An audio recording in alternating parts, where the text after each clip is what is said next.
분열의 문제에 대한 사도 바울의 권면이에요. 빌립보 교회가 좋은 교회였지만 그렇다고 아무런 문제가 없는 교회는 아니었거든요. 교회 안에도 다툼의 문제가 있었어요. 그래서 사도 바울은 이제 편지를 쓰면서 그 다툼의 문제를 어떻게 해결해야 할지 권면하고 있는 것이 2장의 굉장히 중요한 내용입니다. 그리고 특별히 오늘 5절부터 9절까지 말씀은요, 교회가 그 다툼의 문제를 해결하면서 가져야 될 굉장히 중요한 태도에 대해서 말하는데, 그것이 무엇이냐면 바로 그리스도 예수의 마음을 가져야 됩니다 하는 겁니다. 우리 5절 말씀인데요, 같이 한번 읽어보도록 하시겠습니다. 시작. 아멘. 여러분, 지금 이 사도 바울이 빌립보 교회에 편지를 쓰고 있는 거거든요. 그러니까 이 편지를 읽고 있는 수신자들은 다 예수님을 믿고 있는 사람들이에요. 그러니까 불신자를 향해서 예수님의 마음을 품으십시오 이렇게 말하고 있는 게 아니고요. 믿음이 있는 성도를 향해서 예수님의 마음을 품으십시오 이렇게 이야기를 하고 있는 거죠. 그래서 이 개념이 신앙에서 굉장히 중요한데요. 성경은 그 마음을 굉장히 중요하게 생각을 합니다. 그 성도의 마음을 중요하게 생각하고 그 마음에 대해서 이해하기 위해서는요, 사람이 가지는 그 세 가지 마음에 대해서 반드시 이해를 하셔야 돼요. 첫 번째 마음은 하나님께서 인간을 창조하셨을 때의 마음이에요. 가장 완전한 마음, 그리고 하나님으로 가득한 마음이었겠죠. 그 마음에는 어떤 부정적인 것들이 없었습니다. 하나님을 온전히 사랑하고 주변에 있는 자기 사람을 온전히 사랑하고, 그리고 나아가서 온 세상과도 완전한 관계를 가지는 완벽한 마음이었어요. 근데 문제는 사람이 죄를 짓게 되고 그 죄의 결과 사망이 오게 됩니다. 그 사망의 영향력은 단지 우리가 죽어서 지옥에 가는 것뿐만이 아니라 그 마음에도 깊은 영향을 미치게 되는데, 하나님의 마음이 깨어지게 되고 그 마음에 세상의 마음이 들어오게 되는 것이죠. 그 세상의 마음을 가진 결과 하나님과 불화하게 되고, 그리고 사랑과도 갈등이 일어나게 되고, 그리고 이 세상에 있는 자연과도 갈등이 일어나는 그 마음을 가지게 됩니다. 그렇다면 중요한 건 이거예요. 그러면 구원받은 자의 마음은 어떻습니까? 이런 것이죠. 첫 번째 마음은 하나님의 마음이어서 완전한 마음이죠. 그 두 번째 마음은 깨어진 마음, 세상의 마음이었습니다. 그러니까 구원받기 이전에 모든 사람들은 그 마음이 깨어진 마음, 세상의 마음을 가지고 있는 거예요. 그 결과 하나님과 불화하고 사람과 불화하고 그리고 자연과도 여러 가지 문제를 일으키게 되는 거죠. 그러면 구원받은 사람의 마음은 어떻게 됩니까? 그가 예수님을 영접하는 순간 최초의 마음, 그 하나님의 마음으로 돌아가게 되는 건가요? 그렇지 않죠. 저희들이 경험적으로 구원을 받는 그 순간 내 마음이 완전히 처음 마음으로 돌아가는 것은 아님을 경험적으로 알게 돼요. 그러면 우리의 마음에 아무런 변화도 없는 건가요? 그렇지도 않아요. 우리가 예수님을 처음 영접했을 때 생각해 보면 그 이전의 마음과는 분명히 다른 마음이 우리 안에 있단 말이에요. 그러면 구원받은 사람의 마음은 무엇입니까? 성경적인 대답은 이거예요. 깨어진 마음에 하나님의 마음이 부어지게 됩니다 라는 거죠. 그래서 구원받기 이전에 사람에게는 하나의 마음밖에 없었어요. 그리고 최초의 사람에게는 하나의 마음밖에 없었어요. 그리고 타락한 이후에도 하나의 마음밖에 없습니다. 그런데 구원받은 사람에게는 두 가지 마음이 동시에 공존하는 거죠. 하나는 세상의 마음이고 하나는 하나님의 마음이 우리 안에서 동시에 공존하게 되는 것입니다. 그래서 성화를 이룬다는 것은요, 우리의 마음에 있는 세상의 마음을 부인하고 하나님의 마음을 점점점 키워나가서 우리의 마음을 하나님의 마음으로 가득하게 하는 것. 그게 바로 성화를 이룬다는 말의 의미거든요. 그리고 오늘 본문에서 예수의 마음을 품어라 라는 말씀의 의미가 바로 그거예요. 여러분들 마음에 지금 두 가지 마음이 있습니다.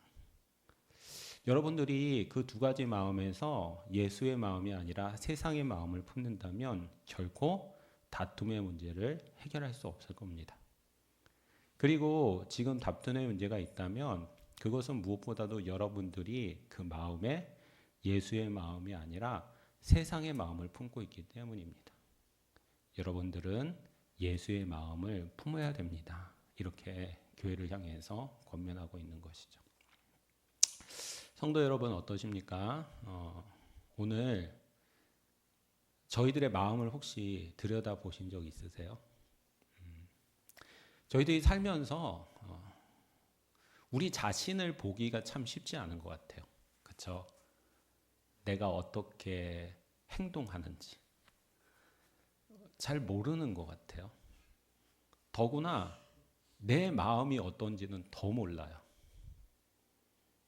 그래서 우리 안에 예수 그리스도의 마음이 아니라 세상 마음이 가득 차 있는데도 그것도 모르면서 살아갈 때가 있고, 그리고 그런 삶들을 살아가다 보면 공동체 안에서 여러 가지 관계 문제들이 계속 일어나고 있는 거거든요. 오늘 저희들은 먼저 좀 마음을 바라봐야 돼요. 내 마음에 어떤 마음이 있을까? 세상의 마음일까? 예수 그리스도의 마음일까? 그리고 하나님께서 오늘 저희들에게 그 마음을 품어야 됩니다. 그리고 이 품어야 됩니다라는 말의 의미를 다시 해석하면요, 선택해야 됩니다라고도 이야기할 수 있어요. 그리고 순종해야 됩니다라고도 이야기할 수 있는 것이죠. 오늘 저희들이 우리들의 외적인 행동 이전에 좀 마음을 한번 봤으면 좋겠습니다. 내 안에 어떤 마음이 있을까? 예수님의 마음일까? 세상의 마음일까? 그리스도인은 그 마음이 예수의 마음으로 가득한 사람이구나. 그리고 그것을 선택하면서 살아가는 사람이구나 하는 것 다시 한번 깨달으시고 그 마음을 품기 위해서 애쓰실 수 있는 저와 여러분이 되실 수 있기를 바라겠습니다. 근데요, 예수님의 마음을 품으라고 했잖아요. 그러면 목사님 구체적으로 뭘 하라는 얘기예요? 어떤 마음을 가지라는 얘기입니까? 그래서 오늘 본문에서는요, 그 예수님의 마음을 세 가지로 표현하고 있습니다. 첫 번째 마음이 6절 말씀인데요. 우리 6절 말씀 같이 한번 읽어볼게요. 시작.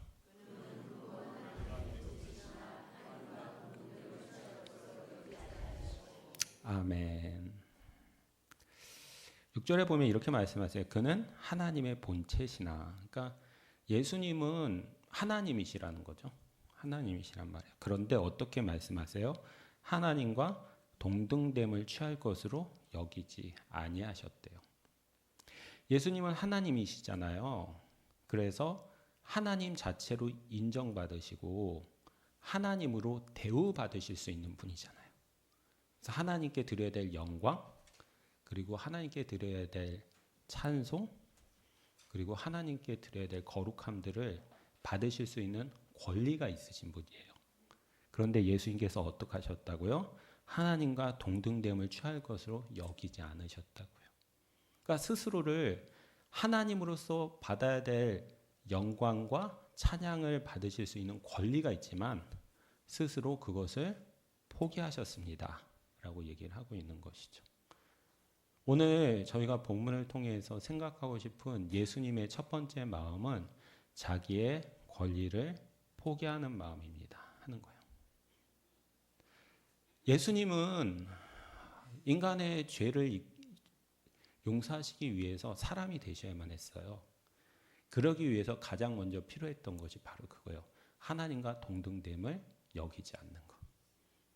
스스로가 받을 수 있는 권리들, 그것을 포기하는 것. 거기에서 예수님이 인간의 죄를 용서하는 첫 번째 사역이 시작된 거거든요. 그리고 오늘 성도를 향해서 바로 그 예수님을 마음을 가지세요. 자기가 누릴 수 있는 그 권리를 포기할 때 공동체가 하나 될 수 있습니다. 라고 오늘 본문을 통해서 저희에게 말씀하고 계시는 것입니다. 정말 그런 것 같아요. 사람들은 자기 자신에게 누구나 어느 정도의 권리가 있다고 생각하잖아요. 그렇죠? 그리고 그 권리를 주장하는 말이 많으면 많을수록 공동체가 시끄러울 수밖에 없는 것 같아요. 어떻게 특히 우리 교회는 어떤 이익 집단이나 계급 집단이 아니잖아요. 계급 집단이라면 자신의 권리가 명확하게 구분이 돼요. 사장이 있고 상무가 있고 누가 있고 누구, 그럼 자신의 권리들이 명확하게 구분이 되죠. 근데 교회는 그런 공동체가 아니거든요. 그래서 마음만 먹으면 누구라도 자신의 권리를 주장할 수가 있어요. 평신도는 평신도대로, 중직자는 중직자대로, 목회자는 목회자대로. 마음만 먹으면 100사람이 100사람 다 자신의 권리를 주장하고 이야기할 수 있단 말이에요. 근데 그렇게 되면 어떻게 교회 공동체가 평안할 수 있겠어요? 그래서 오늘 본문은 이렇게 말씀하시는 거예요. 당신의 권리가 없다는 것이 아닙니다. 예수 그리스도를 생각해 보십시오. 인간의 죄를 용서하시기 위해서 그분은 스스로 자신의 권리를 포기하신 분입니다. 그것을 포기하시지 않았다면 결코 인간의 죄를 용서할 수 없었습니다. 교회가 화목하기를 원하신다면 스스로 생각하는 그 권리들을 내려놓을 때 그때 교회가 하나 되고 화목할 수 있습니다. 라고 말씀하시는 거죠.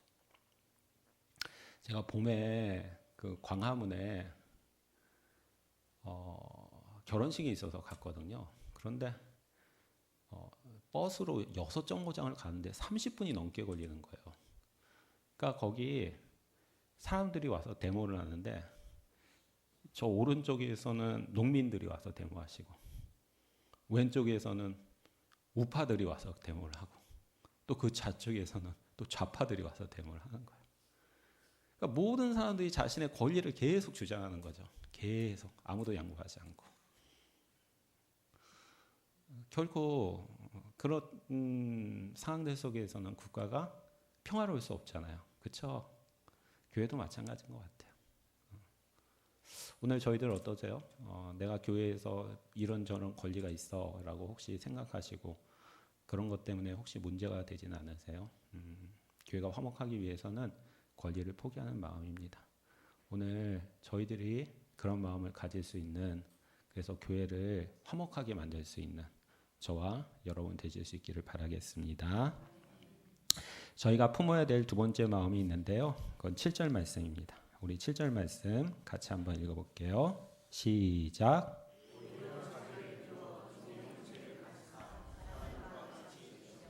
아멘. 예수님의 마음 두 번째 뭐예요? 종의 마음이에요. 종의 마음. 예수님은 하나님과 동등됨을 취할 것을 여기지 않으셨어요. 그런데 거기서 끝나는 것이 아니라 자기를 비워서 사람과 같이 되셨어요. 권리를 포기하는 데서 끝난 것이 아니라 적극적인 행동을 하신 것이죠. 그것이 뭐예요? 사람같이 되신 거예요. 그런데 사람같이 됐다는 말의 의미는 무엇입니까? 종의 형체를 가졌다라고 말씀하시잖아요. 그러니까 사람이 됐다는 것은 곧 종이 되셨습니다. 이렇게 이야기하는 것이죠. 그래서 예수님의 두 번째 마음이 바로 그거예요. 종이 되는 마음입니다. 그래서 예수님께서는 이렇게 말씀하시잖아요. 복음서에서 내가 온 것은 섬김을 받기 위해서가 아니라 섬기기 위해서 온 것이다. 그게 바로 종의 마음인 거죠. 그리고 성도가 그 마음을 품을 때 교회가 화목하고 하나 될 수 있습니다. 라는 겁니다. 성도 여러분 오늘 어떠세요? 저희들의 마음들 어떠세요? 섬기고자 하시는 마음들이 있으세요? 아니면 섬김을 받고자 하시는 마음들이 있으세요? 섬김을 받고자 하는 마음들이 모여 있으면 당연히 분열이 일어날 수밖에 없지 않아요? 너 왜 나를 섬기지 않아? 너 왜 나한테 이런 거 해야 되는데 하지 않아? 그런 마음들이 있을 때는 분열이 일어날 수밖에 없는 것 같아요. 근데 그런 마음이 아니라 내가 당신에게 이런 것들을 해드리겠습니다. 제가 당신에게 이것을 해드리겠습니다. 그 마음들이 있을 때 분열이 아니라 화목함들이 일어날 수 있는 것이죠. 그래서요, 교회의 직분은 섬김을 받는 직분이 아니라 섬기는 직분임을 계속 깨닫는 게 굉장히 중요한 것 같아요. 사실 저도 이제 목회자로 서다 보면 잘 섬겨주시는 분들이 있으시거든요. 근데 그런 분들과 계속 섬김을 받다 보면 섬김을 받는 게 익숙해지고 저 스스로가 목회자라는 게 섬김을 받는 게 당연하게 느껴지게 할 때가 굉장히 많아요. 그래서 오늘 본문을 보면서 나 정말 섬기는 사람이었을까? 섬김을 받는 사람이었을까? 하나님께서 나를 목회자로 세워주신 게 섬기라고 목회자를 세워주신 건가? 섬김을 받으라고 목회자를 세워주신 건가? 목회자뿐 아니겠죠. 모든 교회 직분 마찬가지입니다. 교회 직분은 결코 섬김을 받는 자리가 아닙니다. 혹시라도 교회의 높은 자리에 있다면 더 많이 섬기라고 하나님께서 그 직분을 주신 것이고, 그 마음들이 우리 안에 가득하다면 결코 그 자리에 다툼이나 분열은 있을 수 없겠죠. 오늘 저희들에게 그 마음을 가지실 수 있는 저와 여러분 되실 수 있기를 바라겠습니다. 우리가 가지고 있는 직분들, 그것들 하나님께서 섬기라고 주셨음을 알고 그것들을 섬김으로 보답하실 수 있는 저와 여러분 되실 수 있기를 바라겠습니다. 예수님의 마음은 세 번째 마음인데요. 복종하는 마음이에요. 우리 8절 말씀입니다. 같이 한번 읽어보겠습니다. 시작.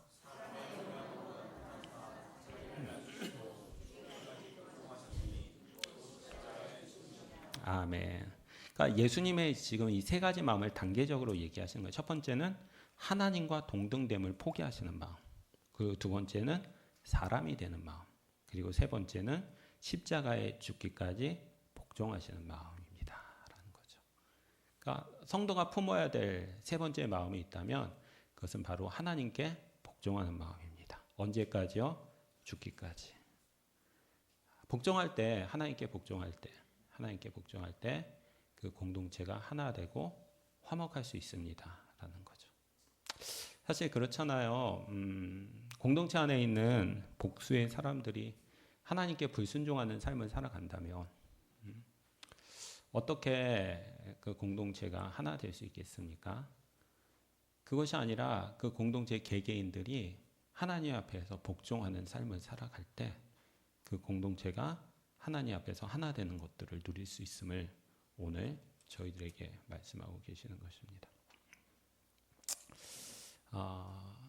사실 저희들이 교회가 하나 되기를 원하시잖아요. 교회가 분열되기를 원하는 사람이 누가 있습니까?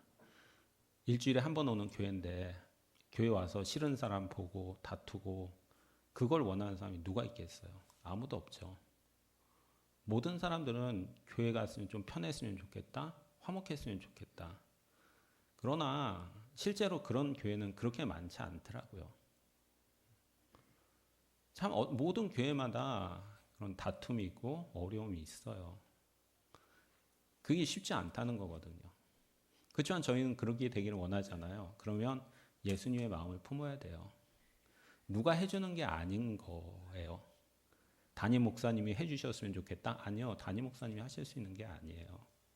부목사가 아니에요. 부목사가 해줄 수 있는 게 아니에요. 장로님들이 해주셨으면 좋겠다? 아니에요. 저희들 각자가 예수님의 마음을 품는 거예요. 그래서 우리들 각자가 권리를 포기하고 그리고 예수님 앞에서 종된 마음들을 가지고 죽기까지 복종할 때 되는 거죠. 너무 어려워요. 그렇지만 공동체가 주는 유익들을 바란다면 그것들을 향해서 가야 되는 겁니다. 그래서요, 예수님께서는 이렇게 말씀하세요. 너무 어렵잖아요. 권리 포기하는 거 그게 쉽나요? 어렵죠. 사람들은 누구나 더 많은 권리를 누리고 싶어 하는데 종이 되는 건 쉬워요? 아니요. 누구나 주인 되고 싶지 종 되고 싶은 사람 어디 있어요? 복종하고 싶은 사람 어디 있습니까? 명령하고 싶죠. 그래서요, 성경에서는 그렇게 했을 때의 결과에 대해서 이야기합니다. 9절 말씀인데요. 우리 마지막으로 같이 한번 읽어보겠습니다. 시작.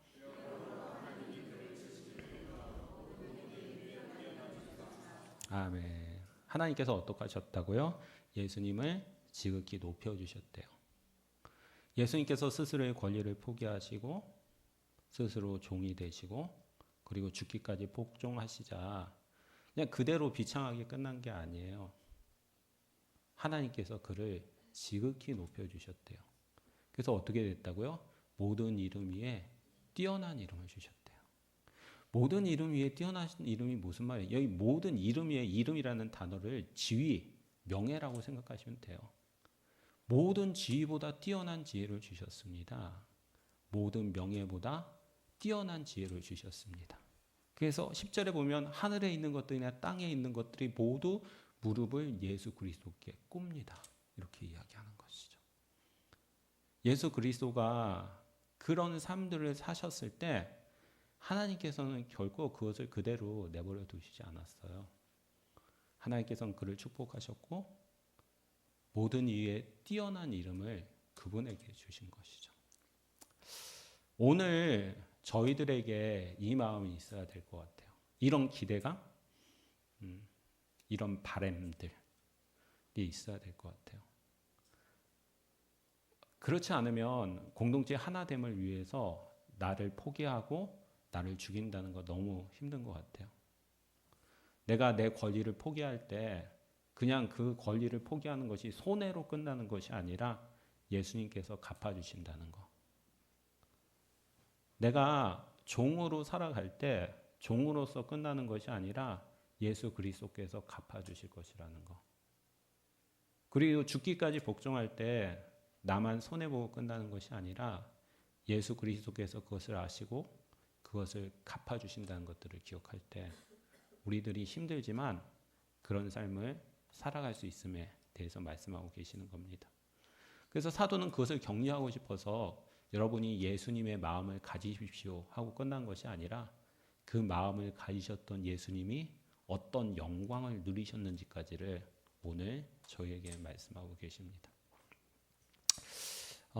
성도 여러분, 오늘 저희들에게 거룩한 욕심이 있기를 축복하겠습니다. 저희들 그렇잖아요. 세상적인 욕심들은 참 많잖아요. 자녀들이 좋은 대학 갔으면 좋겠다. 자녀들이 좋은 곳에 취업했으면 좋겠다. 자녀들이 결혼을 잘했으면 좋겠다. 세상적인 욕심이잖아요. 근데 뭐 저는 그렇게 나쁘다고 생각하지 않아요. 근데 반면 오늘 우리에게 거룩한 욕심은 있는가 하는 거죠. 내가 하나님을 닮아갔으면 좋겠다. 내가 예수님의 마음을 품었으면 좋겠다. 그리고 마지막 날 예수님 앞에서 이런 상급을 받았으면 좋겠다. 예수님께서 이렇게 높임을 받으셨듯 나도 높임을 받았으면 좋겠다. 오늘 저희들에게 그 거룩한 욕심이 있으십니까? 세상의 욕심은 없으면 없은 만큼 좋은 것이고 거룩한 욕심은 많으면 많을수록 좋은 것 같습니다. 오늘 저희들이 그 거룩한 욕심을 품고 예수님의 마음들을 가지심으로써 무엇보다 공동체를 화목하게 하시고 그리고 나아가서 예수 그리스도께서 준비하신 많은 상들을 누리실 수 있는 저와 여러분이 되실 수 있기를 바라겠습니다. 이 시간 같이 한번 기도하시죠.